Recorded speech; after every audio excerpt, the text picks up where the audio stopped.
Climate change is a reality, but how do we address it, especially in our part of the world where we're facing the brunt of it? Well, it's on the back of that we have the EU Climate Week come Wednesday, and we have in the studio joining us the head of infrastructure and sustainable development at the European Union in Ghana, Paulina Rosiska. She joins the conversation. Paulina, good morning. Good morning. Okay, I was going to do my Vigators dear very quickly, but there it is. Thank you for joining the show this morning. The EU Climate Week, it's come to the fore. It's something that has become topical, and climate change is with us. There's nothing we can do about it. But tell us a bit about this week and why we're even having this at this time of year. Thank you. Thank you for this question, and thank you for hosting the EU today. Climate Week, as you said, the subject became topical, and EU holds this Climate Week in the eve of the COP28, which is starting later this month in Dubai. And we take this occasion, we take this opportunity to talk about the climate, how we can adapt to it, how we can mitigate it, at the level of transforming the economy, at the level of the communities, and also at the individual level, whenever you live in the city or if you are a farmer. And EU takes opportunity to talk about it and also to showcase how do we work with our partners countries like Ghana to address the climate change. And this bit about climate diplomacy, I've seen a lot of action in terms of reaching out to countries, be more responsible with the climate, things are changing. But how can it foster cooperation in terms of addressing the problems that are common to all of us, but felt more in other parts of the world? Well, diplomacy is about talking, about educating, but it's also about the action. And this is what we try to showcase, that the policies can be translated into actions, and those actions can have an actual tangible effect on the life of individuals, on the life of the communities, and also an impact on transforming economy of the country.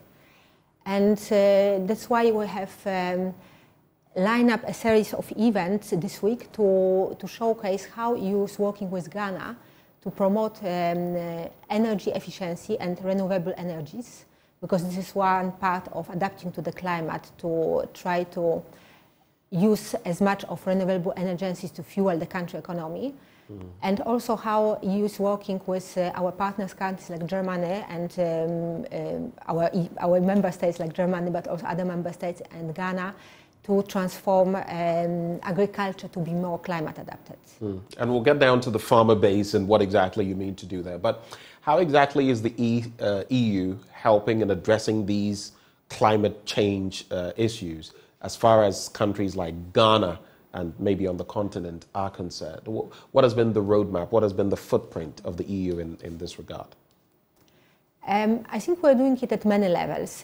First of all, we're cooperating with the ministries like Minister of Agri, MESTI, Minister of Local Government, but also Ministry of Education, to address the right policies. And then we try to translate those policies into the action that we are supporting also with the EU funds.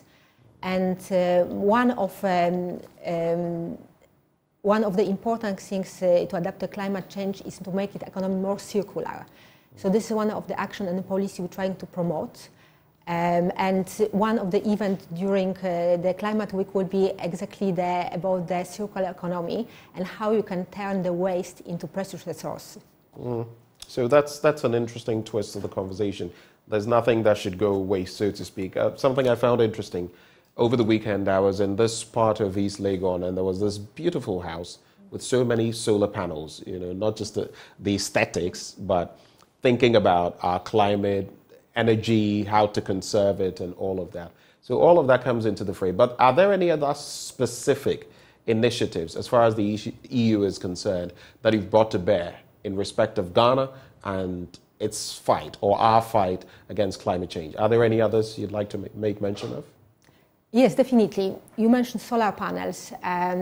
We work with France in the framework of the SUNREF, which is a fund for loans for the medium and small enterprises, which is being disbursed currently via two commercial banks, GCBC and the Coal Bank, for the medium and small enterprises which would like to tap to the renewable energy sources to help the enterprises. And this is already working. Earlier this year, I have visited an enterprise in the Teshimen region, which was producing nuts. And those enterprises, thanks to the loan from the EU, among others, have replaced a big part of energy via solar panels, and they have reduced their energy bill and also helped the environment. So before we get to what other activities that you have lined up for the week, there's also this interesting perspective. I bring it up whenever there's a conversation on climate change. The GCA, the Global Climate Adaptation, for example, I participated in an event there in the Netherlands. One thing you will realize is that as far as the countries in the global north are concerned, promises have been made to countries in the global south, including countries like Ghana, in respect of support, financial support. That has not exactly been very forthcoming. Can we expect more in the coming years in dealing with climate change? Is that something we can look forward to? What do you think? I think it's a very good subject for the COP, and this is a very good subject for the COP to answer it, because this is the international conference where the countries in the north, as you said, will be speaking together with the countries in the south. But I think I would like to focus more on what we're doing here concretely in Ghana, in the cities of Ghana, but also in the agricultural areas of Ghana, and how it impacts concretely the communities. And for those big subjects, which is fascinating, I would prefer to wait for the results of this year COP28. All right, so I think COP26 was in Glasgow, then we had the other one in Egypt, and now we're going to Dubai. We hope there'll be more progress in that regard. But just to situate the conversation at the tail end, before you give us the activities lined up for the week. So farmers in Ghana, I mean, what can we look forward to as far as this climate change event is concerned? You're targeting the very basics, farmers. Tell us a bit about that before you walk us through what we can expect in terms of this climate change week. Well, EU already since a long time promote the type of agriculture which will conserve the soil and conserve water, and also use the organic fertilizer and even organic pesticides, which are better for the human health and also better in terms of having the agriculture sustainable on the long term. I mean, I think we show evidence also in our countries where the chemical fertilizers have simply depleted the soil. And I think that we would like to learn from it, from this bad example, and promote elsewhere something which will sustain the agriculture for the longer time.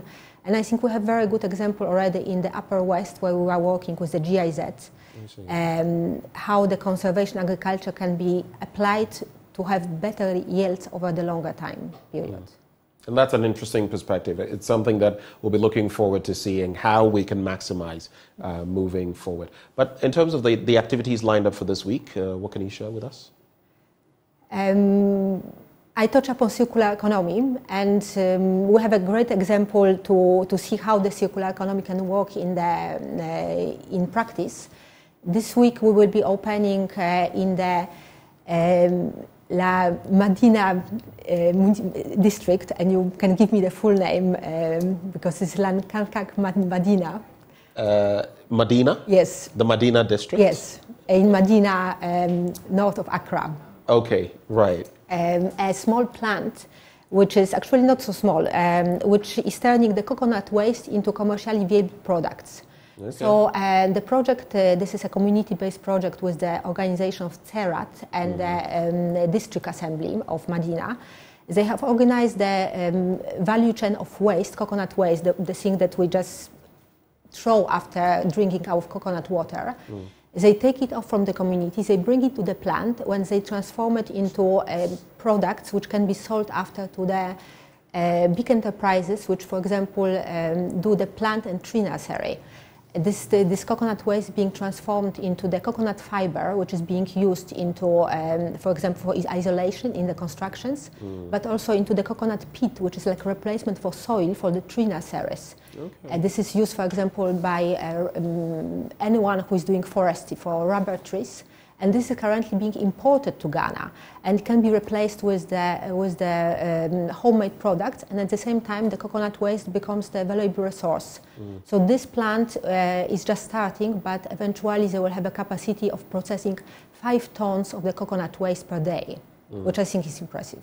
And of course, if it's going to give us some import cover in terms of what would have expended importing this into the country, then of course that is definitely an achievement. That is also definitely creating a the plus. jobs, the jobs for the and creating jobs on the side, and also preventing waste that we would have had to deal with. Definitely. Interesting perspectives. So D-Day is the 22nd of this month at the University of Ghana, Wednesday. Any final words you'd like to leave us with? I'm very much looking forward to the University of Ghana event, when we will be discussing how the farmers can adapt to the climate, and also launching a manual on conservation agriculture for students of agri colleges, but also for agri extension workers. I hope that manual will be used widely and really helpful for everyone, because this is great reference book with a lot of illustration and pictures for anyone who would like to apply conservation agriculture to any productive crop you want to plant. Is this free to attend? Is it an open program? Yes, I think it's, well, if you want to attend, let me know, and I will send the invitation, but I think anyone who can access University of Ghana can come and attend this event, yeah. All right, so it's the EU Climate Week 2023. Wednesday, it's coming off at the University of Ghana. And of course, those crucial issues we need to take a look at when it comes to, well, climate change and the future of our country. I think, would I rather be right in saying Paulina rather than Paulina, sounding it in English? Paulina, the first one. Paulina. Okay, so now I've got the right one. Paulina Rosiska. She is Head Infrastructure and Sustainable Development, European Union in Ghana. She joined us for a conversation. And of course, if you want to attend, there are ways and means of getting that done on D-Day. Thank you so much for joining the conversation. Now, stay with us. Up next, we have yet another belt of conversations right before we cap off. And of course, we're going to be getting interactive with you. So stay with us. We'll be right back.